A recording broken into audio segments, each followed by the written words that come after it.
వేదిక మీద ఆశీర్వైనటువంటి స్వామి సోదరులందరికీ వేదిక మీద ఆశీర్వైనటువంటి యాదవ అన్నదమ్ములకు అక్క చెల్లెలకు మనస్ఫూర్తిగా నమస్కారం తెలియజేసుకుంటూ పెద్దలు చాలామంది చెప్పారు.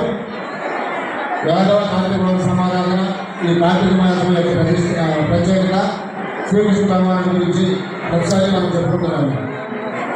అయితే యాదవ సంఘం అసలు సంఘం ఎందుకు ఏర్పడాలి,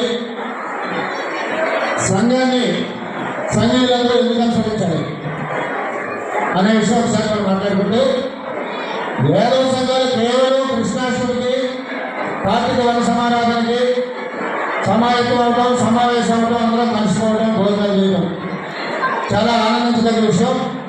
తప్పకుండా ఈ రెండు కార్యక్రమాలు జరిగి తీరాల్సిందే.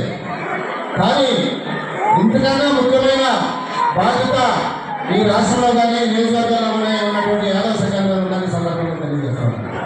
కేవలం ఉత్సవాలకి భోజనాలకి మాత్రమే పరిమితం కాకుండా యాదవ సంఘంలో సామాజిక వర్గంలో మన మీద ఎటువంటి దాడులు జరిగినా, యాదవ సంఘాలకి సామాజిక వర్గానికి ఎటువంటి అన్యాయం జరిగినా, ప్రభుత్వ పరంగా ఏదైనా నష్టం జరిగినా యాదవ సంఘం అనేది ముందు నడిపించాల్సిన అవసరం ఉందని సందర్భంగా తెలియజేస్తాం. ఎందుకంటే మనందరం కూడా ఏదో రాజకీయ పార్టీల్లో సానుభూతిగా ఉన్నాం. యాదవ సంఘంలో ఉన్నటువంటి వ్యక్తులు ఎవరైతే ఉన్నారో ఆ వ్యక్తులు రాజకీయాల్లో ఉన్నప్పటికీ కూడా జరిగిన అన్యాయం మీద కానీ, జరిగిన దాడుల మీద కానీ, జరిగిన నష్టపరిహార విషయంలో కానీ ధైర్యంగా ప్రశ్నించగలిగినప్పుడే యాదవ సంఘాల్లో కొనసాగాలని సందర్భంగా తెలియజేస్తా ఉన్నా. ఎందుకంటే నేను ఒక పార్టీలో కొనసాగుతూ ఉన్నా. నేను కొనసాగుతున్న రాజకీయ పార్టీ ఈరోజు అధికారంలో ఉన్నప్పుడు ఆ పార్టీ వల్ల యాదవ సామాజిక వర్గానికి, యాదవ సంఘానికి అన్యాయం జరిగినప్పుడు ఒత్తి ఆ ప్రభుత్వం మీద, ఆ పార్టీ మీద ప్రశ్నించగలిగినప్పుడు మాత్రమే సంఘ సభ్యులుగానో సంఘ నాయకులుగానో కొనసాగాలని సందర్భంగా తెలియజేస్తున్నాను. నేను అధికారంలో ఉన్నాను కదా, నా పార్టీ అధికారంలో ఉంది కదా, నా ప్రభుత్వం అధికారంలో ఉంది కదా, మన సంఘానికి అన్యాయం ప్రశ్నిస్తే నాకేదైనా అవుతుందేమో, నా పార్టీ నాయకులు నాకేదైనా నష్టం జరుగుతారేమో అని భయపడేటువంటి పరిస్థితుల్లో సంఘాల్లో కొనసాగుతున్న సందర్భంగా తెలియజేస్తాం.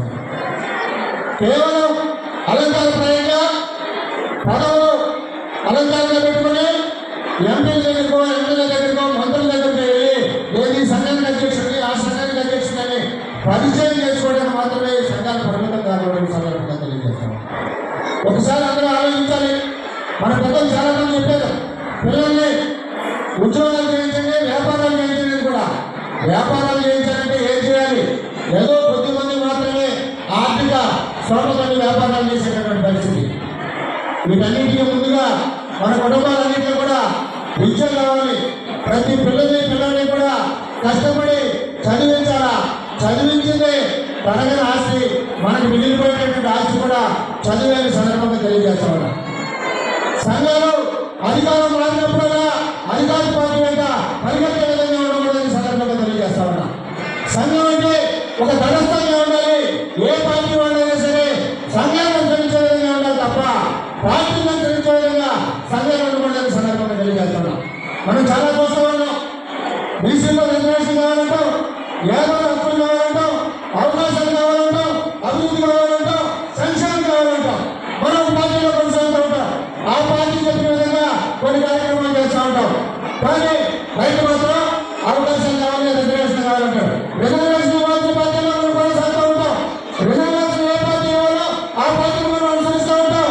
ఆ పార్టీకి సమావేశాలు పెడతా ఉంటాం. ఆ పార్టీ నాయకులందరూ పిలుస్తూ ఉంటాం. మళ్ళీ 42 కావాలి, 52 కావాలి అని చెప్పి పెద్ద పెద్ద సమావేశాలు, రాజకీయాలు కొనసాగిస్తూ ఉంటాం. మనం ఏ పార్టీలో కొనసాగుతున్నాం? కేంద్రంలో ఏ పార్టీ ఉంది?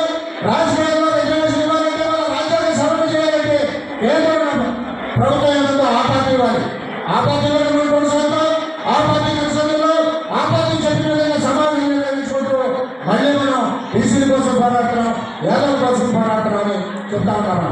దయచేసి నేను ఏ వ్యక్తులు ఏ సంఘంగా అనుసరించి మాత్రం మాట్లాడినా టోటల్గా ఈ సమాజంలో చెప్తున్నటువంటి విషయాన్ని ముందుంచాలని సందర్భంగా తెలియజేస్తున్నాను. యాదవ సంఘానికి ఒకటే నేను చెప్పదలుచుకున్నా, అధికారంలో పనులు తీకండి, అధికారం మారినప్పుడల్లా ఆ పార్టీలో పరిగెత్తవాడండి. యాదవ్ కుల ప్రతిష్ట గౌరవాన్ని దిగజార్చకండి, కించపరచకండి, పలుచన చేయకండి.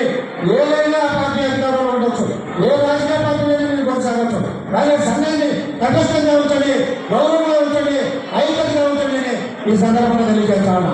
ఇవాళ మన కులంలో ఏ ఒకరో ఇద్దరు ఎంపీలు, ఎమ్మెల్యేలు, మంత్రులు లేకపోతే మన జీవితాలు బాగుపడతాయా, మన వస్తువులు బాగుపడతాయా? పడవు.